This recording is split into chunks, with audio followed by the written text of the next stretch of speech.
Welcome to When One Thing Leads to Another, a podcast that takes you freewheeling down the great internet rabbit hole of trivia. Each week we pick a starting point, and then who knows where all the twists, turns and tangents will take us. But we'll be sure to unearth a treasure trove of frivolous facts that will be as fascinating as they are, well, useless. When One Thing Leads to Another is produced and presented by us, Helen and Bill Rich. Our theme music is by Justin Mitchell.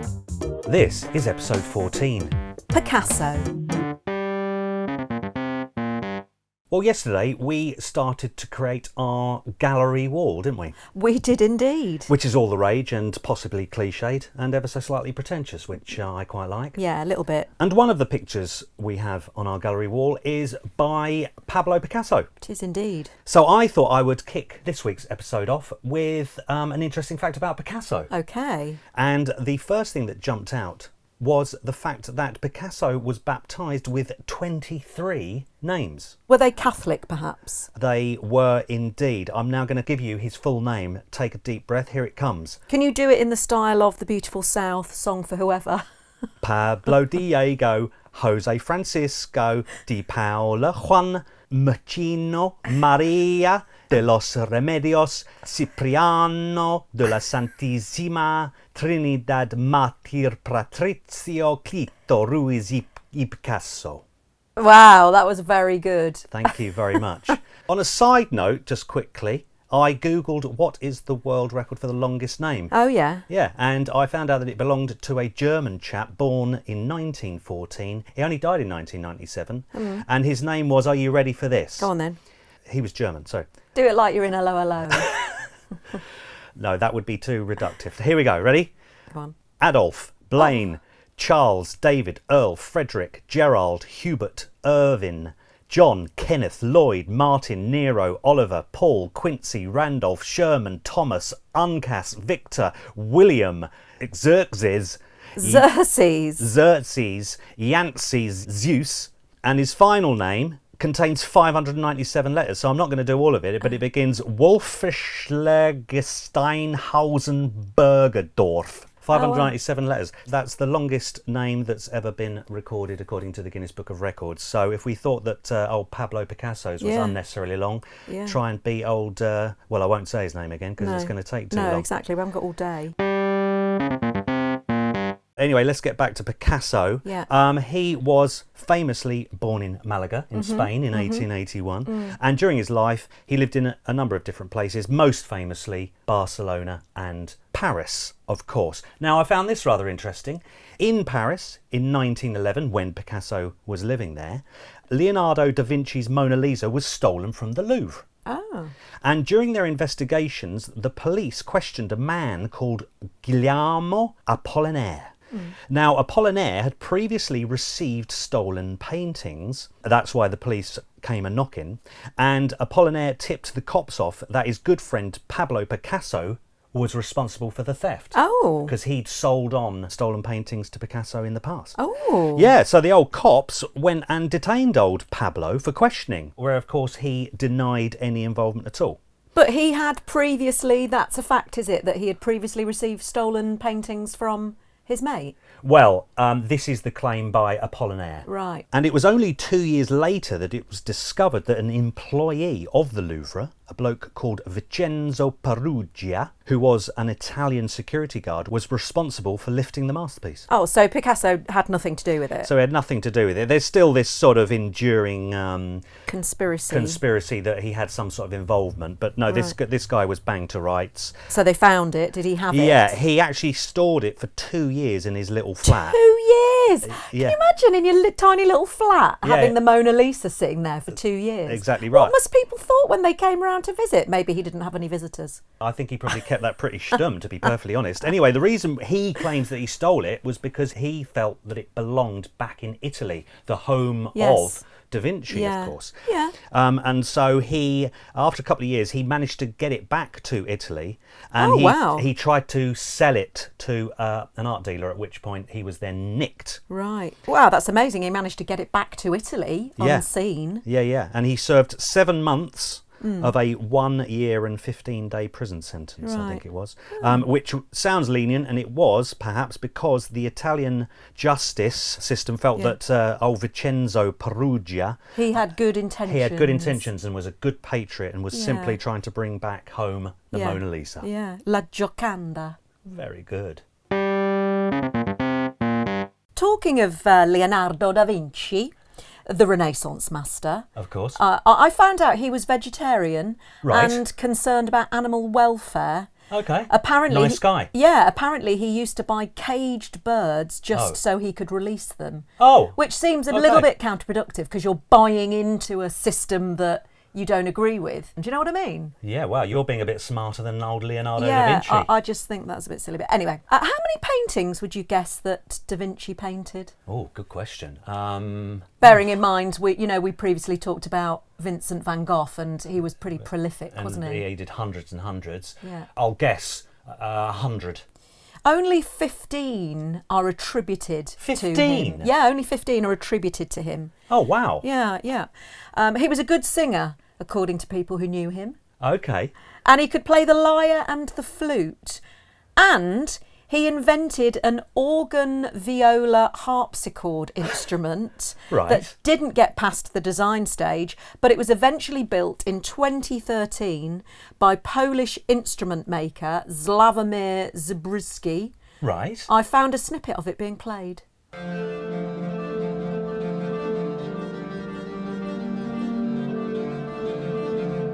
That was rather nice, wasn't it? It was very pleasant. So you know how Leonardo da Vinci, he's one of those kids at school that you probably didn't really like because he was just really good at everything. Oh, okay. Well, as well as being an artist, he was also a scientist. Oh, yeah, that's right. Musician, engineer and mathematician. Oh, yeah, Hence true. the expression a Renaissance man. Or maybe, as he was called at school, a bit of a git. Or a jack of all trades, master of none. Yeah. Although he was master of bloody everything, wasn't he? Oh, he was very annoying. Yeah. Right, just rewinding back to old Pablo Picasso where we started, and the fact that he was born in Malaga, I was Googling other famous Malagayans, which is what I'd like to think people from Malaga are called, but I have no idea if that's true or not. And I found that old Antonio Banderas was born there and comes from there. And I found something interesting about old Antonio. Did you know that in 2015 he lived in Cobham in Surrey, in the UK of all places, and went to Central St Martin's College in London to study fashion design. What? Oh my gosh, can you imagine being on the same course as Antonio Banderas? I know. I wouldn't get any work done. No, quite. And now I cannot for the life of me find out what degree he got or if he indeed graduated at all. But if he wanted a career in fashion, he was definitely in the right place. Yes. Because the alumni of Central St Martin's College in London has some globally successful fashion designers. Not least among them Alexander McQueen, Matthew Williamson, John Galliano, and Stella McCartney. Yeah. So he was in good company. Lots of people went to Central St Martin's, not just fashion designers. Well, no, I'm glad you... Well, that's funny you should say that because I'm just coming on to that. There were also some rather notable musicians too. Yeah. PJ Harvey, Polly Jean Harvey, Yeah. Paloma Faith, MIA... Oh, yeah. Or Mia, I never quite know what to say there. Yeah. And of course, famously, I would say Jarvis Cocker. Yes. From Pulp. And of course, we all remember Common People, where he name checks the college, doesn't he? Yeah. She came from Greece, she had a thirst for knowledge. She studied sculpture at St Martin's College. That's where I caught her eye. And there was a documentary about the song Common People and how Jarvis and Pulp came to make it on the BBC in 2006. And someone has actually posted it on YouTube, so it can be watched even to this day. The researchers, the BBC researchers, attempted to track down the Greek girl mentioned in the lyrics, but failed to find her.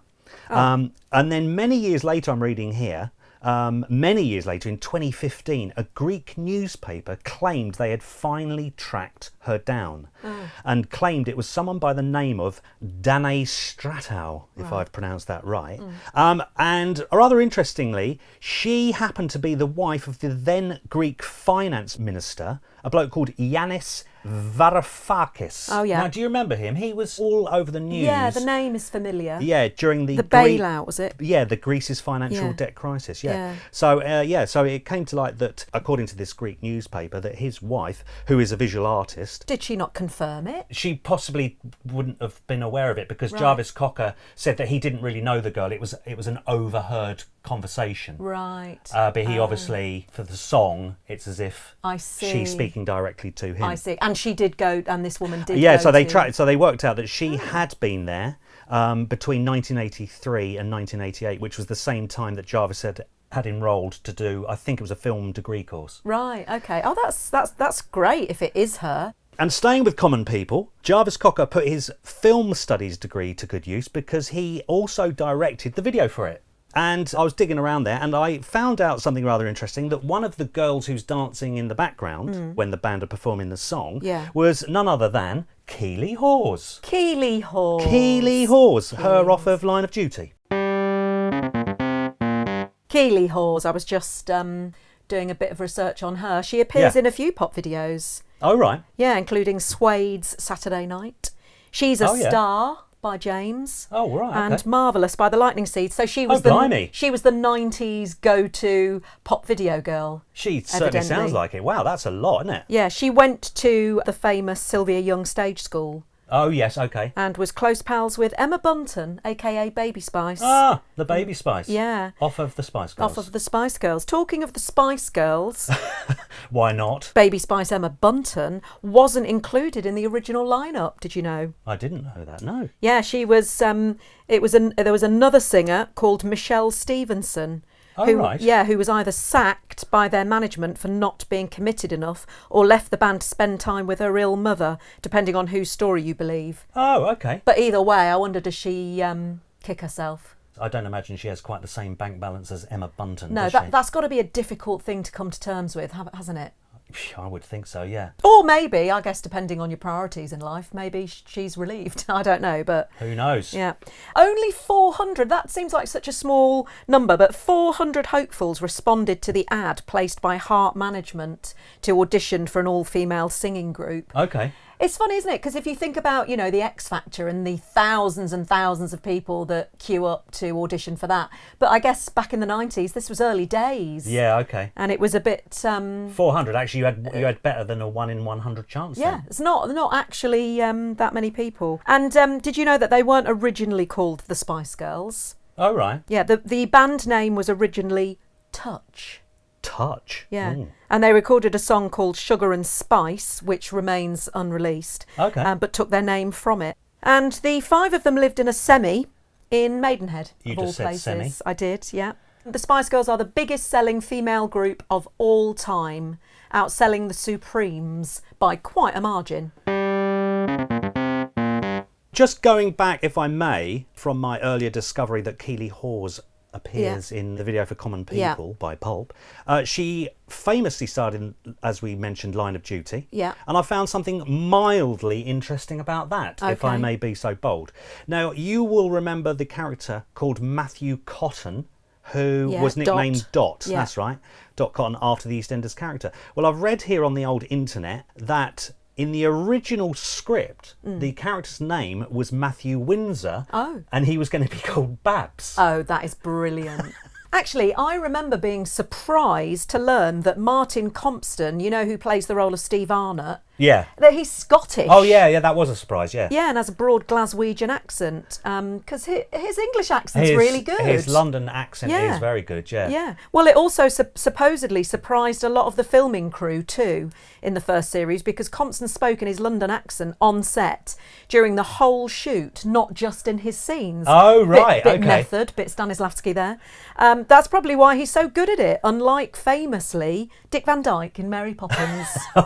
Poor old Dick Van Dyke, he's taken a lot of stick for that accent, hasn't he? And despite a long and illustrious career, it's probably the thing he's best known for in this country, at least, isn't it? I would say so, yeah. Will be remembered for.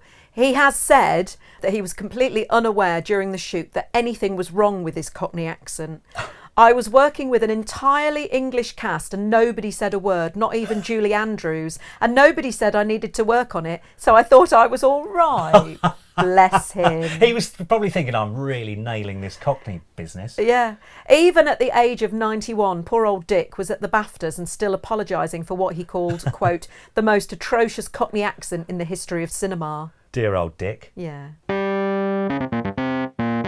OK, well, the whole Dick Van Dyke in Mary Poppins has prompted me to delve into the world of terrible accents in cinematic history. Oh, great. Well, there's plenty of them. There's plenty of them. It's something of a bugbear in our house, Oh, I would. don't get me started. Don't get you started on it, all right, Lee? Just park it right there. Yeah. And there are some real stinkers. Yes, there are. There are. Not least Kevin Costner and Russell Crowe trying to do a sort of Nottinghamshire accent in their respective Robin Hood movies. Oh, yeah, Russell Crowe's was comedic. Yeah, but a real surpriser and an absolute stinker I found of Al Pacino, of all people. Okay. Who tries to do a London accent in a little-known film called The Local Stigmatic.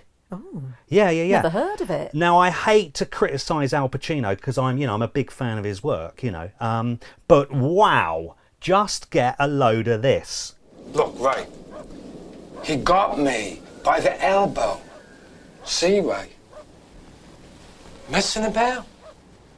Moving the flesh about on it. That is dog shit. Rewinding back to Dick's iffy accent in Mary Poppins, can you tell me who wrote the book on which the films and stage show were based? Well, knowing my utter lack of literary knowledge, I don't know. Okay. Well, it's P.L. Travers. P.L. Travers, okay. And I did a little digging around and found some interesting facts about her. Okay. For a start, she wasn't particularly enthralled with the film adaptation. And Right. I've read she actually cried when she first saw it. Oh, tough review. Yeah. Her upset was caused by the animation scenes, which I thought were lovely. Oh. Which she had requested be removed. You're kidding. They're the best scenes of the blooming movie. Yeah, but Disney told her there was no time, so they stayed in. And surprisingly, though, she said that Dick Van Dyke's Cockney accent, quote, is really not too bad. So I'm really questioning her judgment. Yeah, she may be a great author and has written a really good story, but her opinion on accents and film is not particularly great. We can put those to one side, can't we? And there's a few newspaper articles that don't paint a particularly nice picture of P.L. Travers, especially relating to her adoption of a relative's son and rejecting his twin. Oh. Yeah, and the songwriters for Mary Poppins, the Sherman Brothers, described Travers as a hellcat. Oh, dear, okay. Yeah, controv.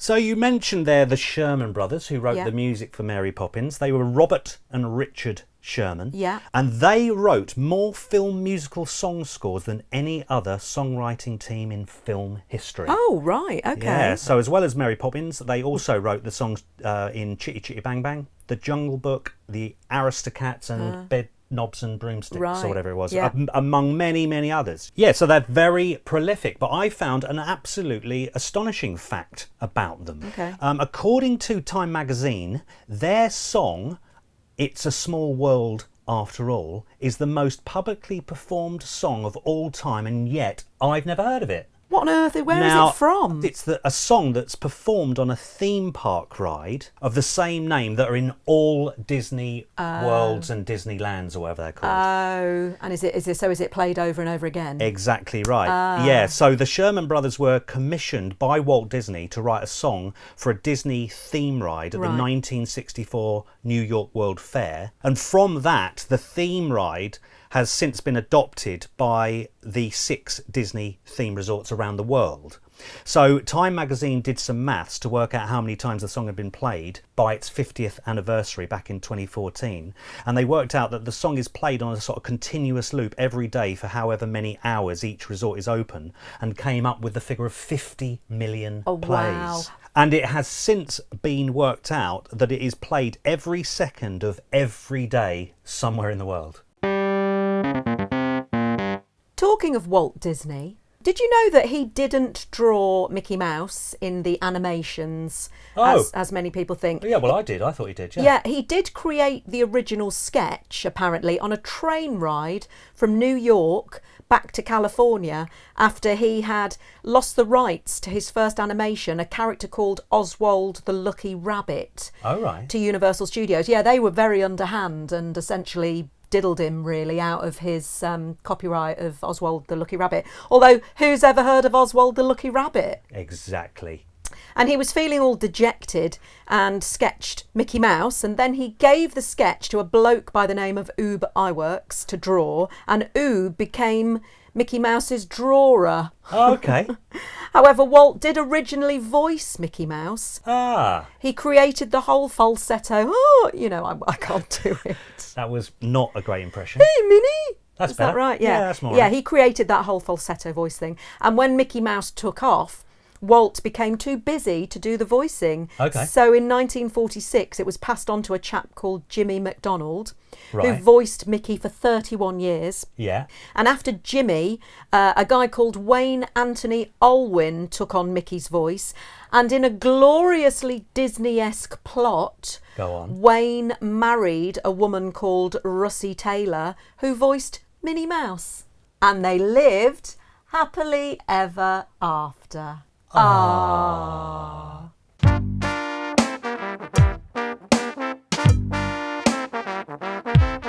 Thank you for listening to When One Thing Leads to Another, a podcast produced and presented by us, Helen and Bill Rich. If you've enjoyed this episode, then please rate and review us on wherever you get your podcasts. And don't forget to subscribe, and that way you'll never miss an episode.